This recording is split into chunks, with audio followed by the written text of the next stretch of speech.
Et comment, ça va? En 1968, la jeune Iris et son fiancé Paul ont participé à l'inauguration du restaurant Skyview. Paul a demandé Iris en mariage en plaçant une bague de fiançailles à son doigt. À ce moment-là, Iris a vu quelque chose d'effrayant. Un garçon a jeté une pièce d'en haut et il semblait que la mort elle-même a soufflé sur elle, la guidant directement à l'intérieur d'une bouche d'aération. La pièce s'est coincée dans l'hélice, l'arrêtant immédiatement. Pendant ce temps, les gens à l'intérieur de la tour dansaient joyeusement, sans savoir que des fissures dans le verre sous leurs pieds s'étendaient rapidement. Quand Iris et Paul se sont positionnés, les supports métalliques en dessous ont atteint leurs limites et les boulons ont commencé à se desserrer un par un. Soudain, la pièce coincée a cassé une des hélices, la projetant directement contre une conduite de gaz. Tandis que les danseurs continuaient, les fissures se sont agrandies et le gaz a commencé à s'échapper dans l'air. Tout autour rendait Iris inquiète. Soudain, Paul est tombé à travers le sol. Les gens ont commencé à tomber les uns après les autres, s'accrochant désespérément aux poutres métalliques. En bas, les employés ont paniqué et ont couru pour sauver leur vie. Paul a réussi à s'agripper à un panneau de verre renforcé. Iris a crié à l'aide, mais personne n'est apparu. Elle a tenté d'atteindre Paul désespérément, mais il a glissé et est tombé. Le chaos s'est installé, tandis que les gens terrifiés tentèrent de fuir. Une femme en feu a couru vers la fuite de gaz, provoquant une énorme explosion. Ceux qui n'ont pas pu courir assez vite n'ont pas survécu. Ils ont échappé de justesse aux flammes. Les employés criaient à tout le monde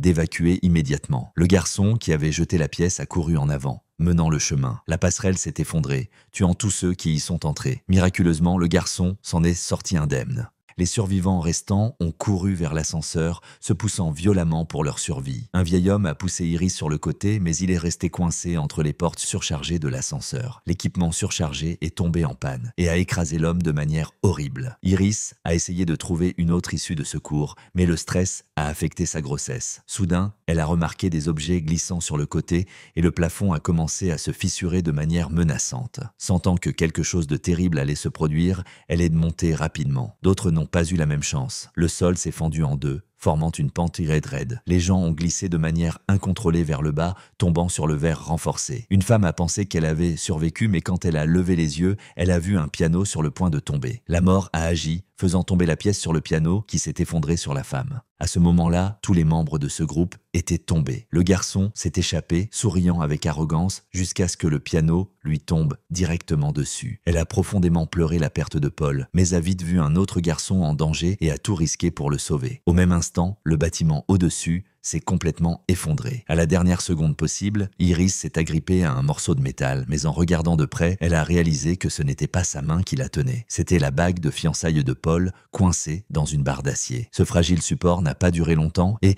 la seconde suivante, Iris a chuté vers le feu en bas. Stéphanie s'est réveillée d'un cauchemar pendant son cours, mais ce n'était pas un cauchemar ordinaire. Pendant 2 mois d'affilée, elle a fait le même rêve. Elle en a parlé à sa colocataire. Dans le rêve, il y avait une femme nommée Iris, le nom de sa grand-mère. Mais Stéphanie n'a jamais connu Iris et ne savait même pas si elle était encore en vie. Sa colocataire lui a suggéré de rentrer chez elle et d'en découvrir plus, dans l'espoir que les cauchemars cessent. Quand Stéphanie est rentrée chez elle, elle a interrogé son père, Marty. Il a forcé un sourire, cachant clairement quelque chose. À ce moment, le jeune frère de Stéphanie, Charlie, a dit qu'il allait rendre visite au cousin. Stéphanie a décidé de l'accompagner. Avant qu'ils ne partent, Marty leur a demandé de ne pas mentionner à la famille qu'ils y allaient, mais cela n'a fait qu'augmenter sa méfiance. Lorsque Stéphanie et Charlie sont arrivés chez les cousins, elle est allée directement parler à son oncle Howard pour l'interroger sur sa mère. Howard a été stupéfait et a rapidement changé de sujet. Mais quand Stéphanie a mentionné le lieu du rêve, le restaurant Skyview, Howard et sa femme, Brenda, ont été visiblement choqués. Stéphanie a insisté pour avoir des réponses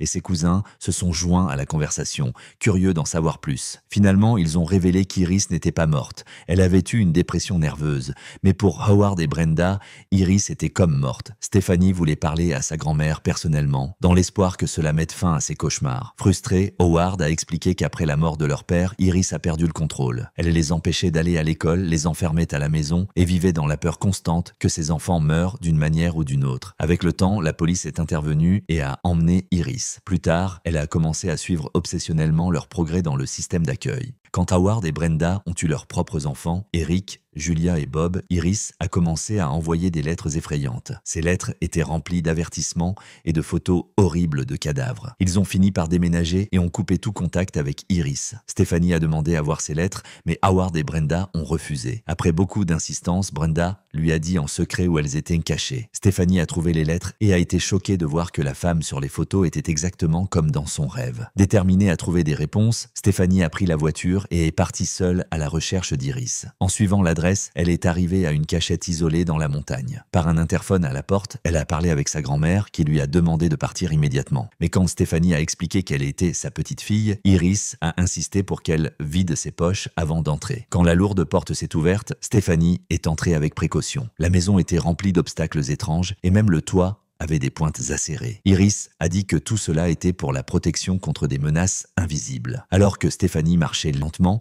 Iris lui a ordonné de fermer la porte rapidement. Soudain, un extincteur est tombé à l'extérieur. Iris l'a averti de ne rien toucher, car n'importe quoi pouvait être un piège mortel. En voyant sa petite fille, Iris a souri et a posé des questions sur la mère de Stéphanie. Elle a expliqué qu'elle était séparée de sa mère depuis l'âge de 10 ans et ne savait pas comment elle allait maintenant. Ensuite, Stéphanie a commencé à poser des questions sur le cauchemar. Iris a dit que ce n'était pas seulement un rêve. Elle avait vu le futur une fois. Elle a vu une catastrophe approcher. À l'époque, elle était avec Paul au sommet du plus haut bâtiment. Le chapeau d'une femme s'est envolé et un garçon a essayé de jeter une pièce, mais la sécurité l'en a empêché. Malgré cela, le garçon a insisté. Paul était sur le point de la demander en mariage, mais Iris l'a averti que le bâtiment allait s'effondrer et que tout le monde mourrait. Paul était confus. Alors Iris a couru et a arraché la pièce de la main du garçon. Elle est descendue en courant, a pris la casserole qui était en feu et a vu des gens danser dans la salle. Elle a rapidement pris le micro et a dit à tout le monde de regarder le sol. Certains ont essayé de l'arrêter, mais d'autres ont remarqué les fissures. Cette nuit-là, elle a sauvé de nombreuses vies. Le bâtiment ne s'est pas effondré. Après cela, le restaurant a été fermé. Iris avait empêché la tragédie, mais la mort n'a pas aimé voir ses plans ruinés. Des années plus tard, elle est revenue et a tué tous ceux qui étaient là cette nuit-là, y compris son mari, Paul. Iris a appris à prédire la mort et a passé des années à éviter des tragédies. Maintenant, la mort l'avait enfin rattrapée. Elle avait un cancer. En parlant à Stéphanie, elle a baissé sa garde. Une loupe a réfléchi la lumière du soleil sur un plateau en métal. Le faisceau de lumière a ricoché et a touché une corde, qui a commencé à fumer. Iris croyait que les rêves de Stéphanie étaient un signe, peut-être parce qu'elle avait hérité du don. Elle a dit à Stéphanie de rester pour apprendre les bases, car dehors c'était trop dangereux. Mais Stéphanie n'a pas voulu rester car elle devait retourner à l'université. Iris l'a averti que la mort venait pour leur famille, mais Stéphanie pensait que ce n'était qu'un rêve. Elle l'a supplié de prendre le livre avant de partir. Iris a eu une vision, le vent, la boussole, les objets déclencheurs. Elle savait que si elle sortait, elle mourrait, mais elle a pris le risque et est sortie quand même. Elle a mis le livre dans les bras de Stéphanie et a dit qu'il pourrait protéger la famille. Malgré cela, Stéphanie ne croyait toujours pas. Alors, Iris lui a demandé de s'écarter. À ce moment, une rafale de vent a fait tomber la boussole. Puis, elle a heurté l'extincteur qui a volé et a transpercé Iris par la bouche. Maintenant, Stéphanie y croyait enfin. La famille a assisté à l'enterrement et Stéphanie a dit à son père et à son oncle qu'Iris avait dit que la mort était en chemin, mais ils ne l'ont pas cru. À ce moment, sa mère, Darlene, est apparue. Toujours blessée par elle, Stéphanie s'est éloignée. À la maison, elle a commencé à lire le livre qu'Iris lui avait donné. Pendant ce temps, le reste de la famille était chez Howard, faisant un barbecue, mangeant et riant. Bob a cassé un verre sans remarquer qu'un éclat est tombé dans la glace. Au même moment, Eric a posé sa boisson à côté de la bouteille de gaz. Quand tout le monde s'est réuni pour manger et boire, ils ont utilisé, sans le savoir, la glace avec l'éclat de verre. Howard a porté un toast, disant que la mort d'Iris leur rappelait de profiter de la vie au présent. Tout le monde a trinqué et a bu une gorgée. Soudain, Julia a commencé à s'étouffer. Elle a senti quelque chose coincé dans sa gorge et ne pouvait plus respirer. Tout le monde a couru pour l'aider, mais ce n'était qu'un simple étouffement. Elle allait bien. À l'intérieur de la maison, Stéphanie lisait le livre et a vu un chapitre sur la pièce de monnaie et un barbecue. Pendant ce temps, dehors, Eric allumait le barbecue. Bob a appelé Charlie pour sauter sur le trampoline, mais ils n'ont pas vu le râteau tranchant caché en dessous. Le livre a glissé des mains de Stéphanie. Elle a eu un terrible sentiment de danger. Quand le barbecue a été allumé, un cadre est tombé et s'est brisé. Un éclat de verre a sauté sur le sol, identique à celui de la boisson. Howard a bu une gorgée, mais rien ne s'est passé. Sentant que quelque chose n'allait pas, Stéphanie est allée chez Howard tout en appelant Charlie. Malheureusement, il n'a pas répondu. Le trampoline avait une couture lâche et était sur le point de céder. En chemin, Stéphanie a vu un panneau de danger devant elle. Pendant ce temps, l'éclat de verre était en fait dans le verre de son père, Marty, mais il n'a bu qu'une petite gorgée et l'a laissé de côté. Howard est allé sauter sur le trampoline et la toile semblait sur le point de se rompre. Par chance, Darlene a vu le râteau caché, mais à ce moment-là, Brenda a heurté la bouteille. Elle est tombée et a cogné l'interrupteur d'une machine. Les tuyaux en dessous ont commencé à se tordre et à trembler. Le même râteau qu'avant a commencé à glisser lentement. Quand Stéphanie est arrivée, Howard est allé l'accueillir. Soudain, la jambe de Bob s'est coincée dans le trampoline. Julia s'est retournée pour voir, faisant tomber un éclat de verre du verre. Howard a marché sur l'éclat et a ressenti une douleur aiguë. Au même instant, le râteau est tombé sur la tondeuse à gazon. Howard a perdu l'équilibre et est tombé. La tondeuse a avancé droit sur lui et lui a pris la vie. La famille a assisté à un autre enterrement. Stéphanie a couru à la maison et s'est remise à examiner les livres. Elle a trouvé une note disant que JB a trouvé quelqu'un qui a survécu. Elle a commencé à analyser qui pourrait être le prochain et a réalisé qu'ils étaient tous liés par le sang et ne pouvaient pas échapper à la mort. Quand elle a expliqué le schéma aux autres, tous ont écouté en silence. Tout cela faisait partie de la liste de morts du restaurant et l'ordre des décès correspondait à ce qu'Iris avait prédit. La mort suivait un ordre spécifique en tuant. Elle commençait par la famille de Howard, puis passerait à celle de Stéphanie. Marty et Brenda n'avaient pas de lien de sang, donc ils étaient probablement hors de la liste de la mort. Cela signifiait que celui qui était le plus en danger maintenant était le fils aîné de Howard, Eric. Cependant, personne n'a cru Stéphanie. Tout le monde pensait qu'elle était obsédée ou maudite. Un par un, ils sont partis. Plus tard, Eric est arrivé à son lieu de travail. Un ventilateur en rotation a effleuré une chaîne suspendue et la chaîne s'est accrochée parfaitement au piercing de nez d'Eric. À côté de lui, du désinfectant est tombé par terre. Le ventilateur continuait de tourner, tirant la chaîne de plus en plus fort. Eric ne parvenait pas à enlever le piercing. Il s'est mis sur la pointe des pieds, essayant de garder l'équilibre. Sans le vouloir, il a heurté une lampe voisine, qui est tombée et a immédiatement enflammé le désinfectant. À ce moment, la vitre s'est brisée sur la table. Eric souffrait et paniquait, essayant désespérément de se libérer. À la dernière seconde, il a réussi à arracher la chaîne, mais en tombant,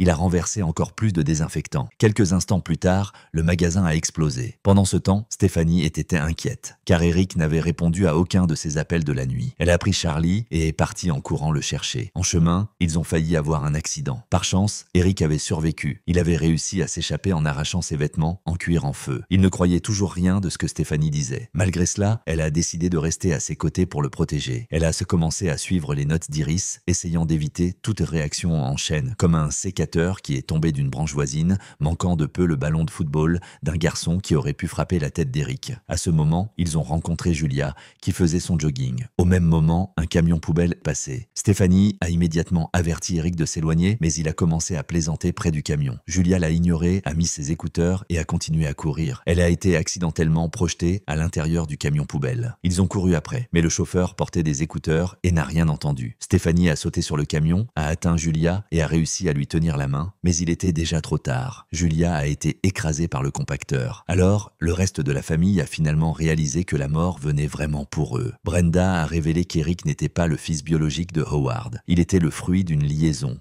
Ce qui expliquait pourquoi Eric avait survécu et signifiait que le prochain en danger était le plus jeune fils de Howard, Bobby. Stéphanie s'est souvenue d'un nom dans les notes, William, que Darlene connaissait par hasard. Ils ont couru à l'hôpital pour le trouver. Il s'est avéré que William était le même garçon qu'Iris avait sauvé cette nuit-là, de nombreuses années auparavant. Il a expliqué qu'il n'y avait que deux façons de tromper la mort. Soit tuer quelqu'un pour prendre sa place, soit mourir et revenir. De plus, il a raconté que maintenant, il était aussi malade qu'Iris et que son temps était compté. Il a prévenu que tout le monde mourrait exactement dans l'ordre prévu. William les a avertis de ne pas interférer avec les plans de la mort, car s'ils échouaient, les conséquences seraient plus tragiques. Alors ils devaient chérir le temps qu'il leur restait. Puis, il s'est éloigné. Eric a pensé que s'il y avait un moyen de sauver Bob, mourir et revenir à la vie serait le plus simple. Il a suggéré que Bob mange des encas aux arachides pour provoquer une grave réaction allergique. Ainsi, les médecins pourraient le ramener. Ils ont donc acheté un paquet d'arachides au distributeur automatique. Mais les arachides sont restés coincés. Frustré, Eric a cassé la vitre pour les récupérer. Ils ont même soulevé la machine ensemble. Après beaucoup d'efforts, ils ont obtenu les arachides. Ensuite, ils sont entrés dans la pièce voisine, mais ont activé, sans le vouloir, l'appareil d'IRM. La force magnétique a commencé à attirer tout ce qui était en métal. Les piercings sur le corps d'Eric ont été violemment tirés vers la machine et même un fauteuil roulant a volé en avant. À ce moment, Eric a été écrasé contre la machine d'IRM.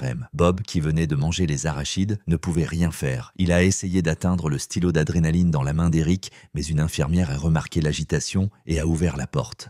Alors, un ressort détaché du distributeur a volé dans les airs et a traversé la tête de Bob. Stéphanie, Darlene et Charlie se sont serrés dans les bras, terrifiés. Ils ont réalisé qu'ils ne pouvaient plus lutter contre la mort, alors ils ont décidé de suivre les traces d'Iris et de tout risquer. Tous les trois se sont rendus au vieux chalet de la grand-mère au milieu des montagnes, sans remarquer qu'une pièce était tombée du carnet et qu'une dame l'avait ramassée par terre. Le chalet semblait hanté, comme si la mort les attendait déjà. Stéphanie a appuyé à fond sur l'accélérateur et a foncé avec la voiture. À mi-chemin, elle a eu un accident et la ceinture de sécurité l'a coincée. Maintenant, la cible était Darlene. Si elle parvenait à entrer dans le chalet en toute sécurité, peut-être que tout le monde serait sauf. Mais personne n'a vu les fils du toit en court-circuit qui faisaient des étincelles. Quand Darlene a atteint la porte, une énorme explosion a frappé la voiture. Le corps de Stéphanie a été projeté dans un lac voisin et Charlie est resté coincé sous des planches de bois. Blessé et avec difficulté, Darlene a rampé jusqu'à lui et a réussi à le libérer. Elle lui a demandé de sauver Stéphanie rapidement. Juste après avoir dit cela, un lampadaire est tombé sur elle et l'a tuée sur le coup. Charlie a couru pour sortir Stéphanie de l'eau. Elle était inconsciente. Par chance, il a réussi à la réanimer juste à temps. Les deux se sont serrés dans les bras et ont ri ensemble. Ce devait être ce que William voulait dire par mourir et revenir. Cependant, en apprenant que Darlene était morte, Stéphanie n'a pas pu retenir ses larmes.